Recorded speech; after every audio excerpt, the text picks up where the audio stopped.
নহয় চাওক চৰম দুৰ্ভাগ্যজনক কথা আমি বৰ্তমান যি টুকুৰা ঠাইত উপস্থিত আছোঁ এই টুকুৰা অসমৰ জুডিচিয়েল এৰিয়াৰ ভিতৰত পৰে আমি ক'ব খুজিছোঁ যে যি সময়তে নাগা পুলিচ আহি ইয়াত দপদপাই আছে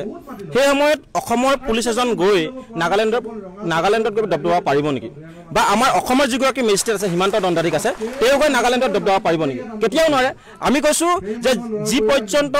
চিট ফাৰ্মৰ পৰা পুলিসমূহ লৈ যোৱা নহ'ব তেতিয়ালৈকে আমাৰ কৃষক মুক্তি সংগ্ৰাম সমিতি ছাত্ৰ মুক্তি সংগ্ৰাম সমিতি স্থানীয় ৰাইজৰ লগতে আমাৰ বিভিন্ন দল সংগঠনৰ যি ঐক্যবদ্ধ যি প্ৰতিবাদ যি আন্দোলনে অব্যাহত থাকিব আমি পুনৰ কৈছোঁ যে আপোনালোক সকলোৱে জানে প্ৰায় 59,439 হেক্টৰ ভূমি এতিয়াও আচলতে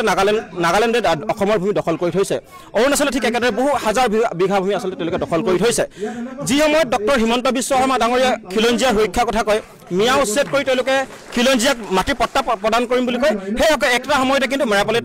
এখন ওলোটা ছবি আচলতে পৰিলক্ষিত হৈছে আপোনালোকে দেখিছে যে কেনেকৈ নিজৰ কৃষি ভূমি টুকুৰা ৰক্ষা কৰিবৰ কাৰণে খিলঞ্জীয়া ৰাইজ ভূমিপুত্ৰ ৰাইজ কেনেকৈ ৰাজপথলৈ ওলাই আহিছে গতিকে হিমন্ত বিশ্ব শৰ্মাই যি ধৰণে দম্ভালি মাৰি থাকে যি ধৰণে কৈ থাকে যে আমি মিয়া উচ্ছেদ কৰি অসমৰ ভূমি সুৰক্ষা কৰিছোঁ অসমৰ সত্ৰ সুৰক্ষা কৰিছোঁ কিন্তু একে সময়তে অসমৰ খিলঞ্জীয়া ৰাইজে এটুকুৰা মাটিৰ কাৰণে ম্যাদী পট্টাৰ কাৰণে আন্দোলন কৰিবলগীয়া হৈছে তেওঁলোকে নিজৰ ভূমি ৰক্ষাৰ কাৰণে ৰাজপথলৈ ওলাই আহিবলগীয়া হৈছে বিভিন্ন সময়ত নগাৰ গুলি খাইছে গতিকে তেনে এক অৱস্থাত বিজেপি চৰকাৰখন যে খিলঞ্জীয়া সুৰক্ষাৰ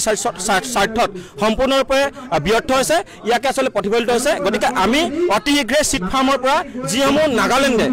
পাম অইলৰ পুলি আনিছে আমি অতি শীঘ্ৰে লৈ যাবলৈ দাবী উত্থাপন কৰিছোঁ নহ'লে নাগালেণ্ড চৰকাৰৰ বিৰুদ্ধে কিন্তু আমি অৰ্থনৈতিক পদবোধ কাৰ্যসূচী গ্ৰহণ কৰিবলৈ বাধ্য হ'ম